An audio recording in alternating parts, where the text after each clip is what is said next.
हाय दोस्तों, आपका स्वागत है अपने ही YouTube channel unique civil engineering ज्ञान में। मैंने आपको BBS of column, BBS of slab, BBS of footing, BBS of lintel और बीबीएस ऑफ बीम इन सारी की वीडियो मैंने आपको डाल दी थी। आप जाकर प्लेलिस्ट को चेक कर लें, ठीक है, क्योंकि बहुत ज़्यादा इंपॉर्टेंट है एक साइड इंजीनियर को।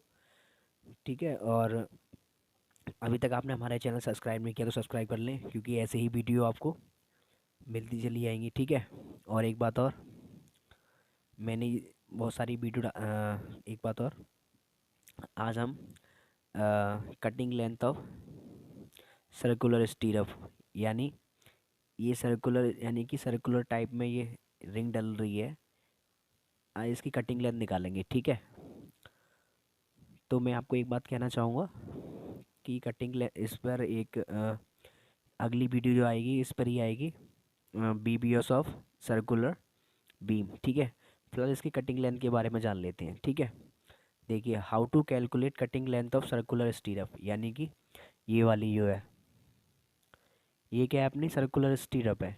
ठीक है, अब क्या है, ये अपना क्या है, ये कवर है, इसमें कंक्रीटिंग वर्क हो रहा है। ये कवर कितना लिया है हमने, 40 mm लिया है। ठीक है, और ये क्या है, अपनी स्टीरअप है। स्टीरअप जो है इसका डाया कितने का, 8 mm का डाया है। ये अपनी लॉन्गिट्यूडनल वाला है, इनसे कोई हमें मतलब नहीं है फिलहाल।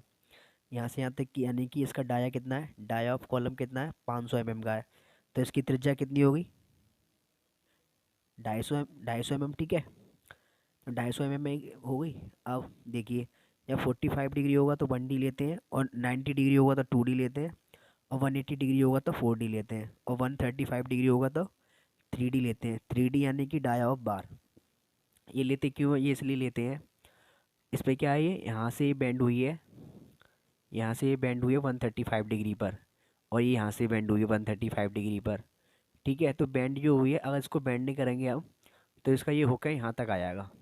ठीक है, तो इसको क्या होता है, ये तो इसलिए इसको डिडक्ट डिडक्ट यानी कि माइनस किया जाता है। ठीक है, इलोंगेशन यानी कि आपने देखा छोड़िए, आपने शायद देखा हो या ना, ये होता है इलोंगेशन, यानी कि क्या होता है, इसकी लंबाई में वृद्धि हो जाती है इलोंगेशन के कारण। ठीक है, कभी आपने ये देखा हो, जैसे कि कभी स्टील बार जो होती है वो इस टाइप से नहीं मुड़ती है, वो वो इस टाइप से नहीं मुड़ती है, वो हमेशा इस टाइप से मुड़ती है, वो कर्व फॉर्म में मुड़ती है। इसी वजह से इसका एलोंगेशन हो जाता है, इसकी लंबाई में वृद्धि हो जाती है। ठीक है, तो चलिए बिना देरी करते हुए स्टार्ट करते हैं अब। आर क्या है, आर क्या है अपनी 250 mm, यानी कि ये टोटल, यानी कि डाया ऑफ बार कितना था अपना, 500 mm था। डाया कितना था अपना, डाया कितना था, 500 यहाँ से यहाँ तक का था अपना डाया था। इसका हाफ कर देते हैं तो त्रिज्या निकल जाती है, तो आर कितनी है अपनी, 250 mm। ठीक है, 250 mm माइनस करेंगे यहाँ से यहाँ तक का कवर, कितना था अपने पास, 40 का, क्योंकि अपनी ये वाली हमें ये निकालनी है ना, स्टीरअप कटिंग लेंथ ऑफ स्टीरअप ये वाली निकालनी है, तो इसलिए कवर कवर माइनस करना पड़ेगा। तो अपना कवर माइनस कर देंगे 40, फिर माइनस करेंगे 4, -4। जैसे ये ये कटिंग लेंथ यानी कि ये स्टीरअप जो है इसके सेंटर से, ये डैश डैश हो रहा है, इसके सेंटर से लेते हैं। ठीक है, तो हमें यहाँ से इसकी त्रिज्या निकालनी पड़ेगी इसके सेंटर से, ये डैश डैश जो हो रहा है। ठीक है, ये डैश डैश, ये डैश डैश जो हो रहा है इसके सेंटर से लेते हैं, तो ये आधा 4 उधर रह जाएगा, आधा 4 ये इधर रह जाएगा, यानी कि 4, यानी कि 4 उधर रह जाएगा, 4 उधर रह जाएगा, क्योंकि डाया कितने का है अपना, 8 mm डाया का है। ठीक है, इसलिए 4 उधर रह जाएगा, 4 उधर हो जाएगा। ठीक है, तो हम क्या करते हैं, 4 इधर का छोड़ते हैं। ठीक है, इसलिए माइनस कर दिया हमने 4। तो इसको सिंप्लीफाई करोगे तो अपना आएगा 206 mm। आई होप आपको समझ में आ गया होगा। देखिए एक बार और, देखिए अपना डाया कितने का था अपना, 500 mm का डाया था कॉलम का। ठीक है, इसकी त्रिज्या कितनी होगी, डाया का हाफ होता है त्रिज्या, तो त्रिज्या अपनी 250 आ गई। ठीक है, हमने क्या निकालनी है, हमें निकालनी है कटिंग लेंथ ऑफ स्टीरअप। तो कटिंग लेंथ ऑफ स्टीरअप निकालनी है, तो यहाँ से यहाँ 250 हो गई अपनी, ये कवर माइनस करना पड़ेगा 40 का, 40 माइनस हो गए। ठीक है, अब क्या है, ये स्टीरअप का डाया कितने का है, 8 mm डाया का है। ठीक है, तो इसके सेंटर से लेते हैं ये, तो हाफ इधर रह गया, हाफ इधर रह गया, तो डाया कितने का था, 8, तो 4 इधर रह गया, 4 इधर रह गया। हम यहाँ से माइनस करते हैं, ये वाला 4 छोड़ते हैं, इसलिए 4, 206। ठीक है, आई होप आपको समझ में आया होगा। अब देखिए, कटिंग लेंथ ऑफ सर्कुलर स्टीरअप, ये आपको मैंने पहले बता दिया था। अब इसका फॉर्मूला होता है, यानी कि circumference of ring plus hook length minus bend reduction.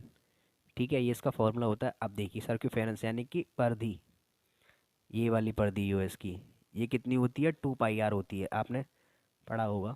2 pi are plus hook length, क्या है अपनी हुक लेंथ, ये यहाँ से यहाँ तक की लेंथ कितनी लेते हैं हम, मैंने आपको बता दिया था, 10D लेते हैं। ये आपको BBS of column BBS of slab में मैंने पहले ही बता दिया था, अभी नहीं देखा आपने, इस वीडियो के बाद आप देख सकते हो। ठीक है, आपके लिए हेल्पफुल रहेगा। ठीक है, तो क्या है, यहाँ से यहाँ तक की लेते हैं, 10D लेते हैं, हमारे पास दो हुक है, तो दो का इंटू कर दिया हमने, 2 × 10D।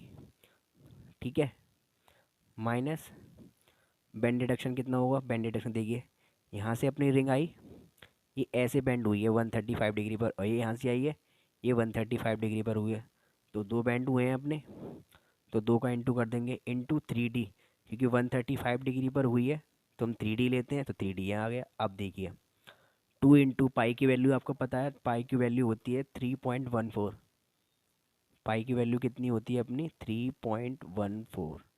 ठीक है, तो ये वैल्यू रख दी, आर आर हमने निकाल ली थी, ये रही 206। ठीक है, 206 plus 2 × 10D into dia of stirrup, ये इसी की तो कटिंग लेंथ निकाल रहे हैं हम, तो कितने का डाया, 8 का, 8 का था। ठीक है, minus 2 × 3 into dia of stirrup, ये आ गया। तो ये इसको सॉल्व करोगे, इसको सॉल्व करोगे तो अब ये आएगा 1293.68 mm। छोड़िए अभी हम, क्योंकि हम सॉल्व कर रहे हैं तो वो नहीं लगाते हैं, यूनिट नहीं लगाते हैं, प्लस इसको सॉल्व करोगे तो 160 हो जाएगा, इसको सॉल्व करो तो 48। ठीक है, अब इसको सिंप्लीफाई करोगे तो ये आएगा, इसको जोड़ोगे आप 160 को इसमें, तो 1453.68 mm आएगा, फिर माइनस करेंगे 48 को, तो ये आएगा अपना 1405.68 mm। ठीक है, अब इसको हम क्या करेंगे, एक यहाँ से भाग दे देंगे, तो अपना निकल के आएगा अपना 1.405 मीटर। तो आपकी ये कटिंग लेंथ निकल के आ गई। ठीक है, तो एक बार आप देखिए हमने क्या क्या किया था, त्रिज्या निकाली थी, फिर कटिंग लेंथ का फॉर्मूला लिखते हैं, circumference of ring plus hook length minus bend reduction. ये देखिए, इसको सॉल्व करने के बाद अपनी वैल्यू आ गई 1.1405 मीटर। ठीक है, तो कैसी लगी वीडियो आपको, आई होप आपको वीडियो हेल्पफुल लगी होगी, और इस पर मैं डिटेल में वीडियो लाऊंगा, BBS ऑफ सर्कुलर कॉलम। ठीक है, तो आज के लिए इतने रखते हैं। ठीक है, थैंक यू एंड जय हिंद। और एक बात और, आप मैंने ये वीडियो डाली है, आप अवश्य देखें, क्योंकि BBS of column BBS of footing, ये सब चीज़ें आनी चाहिए, क्योंकि एक साइड इंजीनियर को। ठीक है, तो आपके लिए बहुत सारे हेल्पफुल रहेंगी वो वाली वीडियो, आप जाकर देख लें। ठीक है, तो आज के लिए इतने रखते हैं, थैंक यू एंड जय हिंद।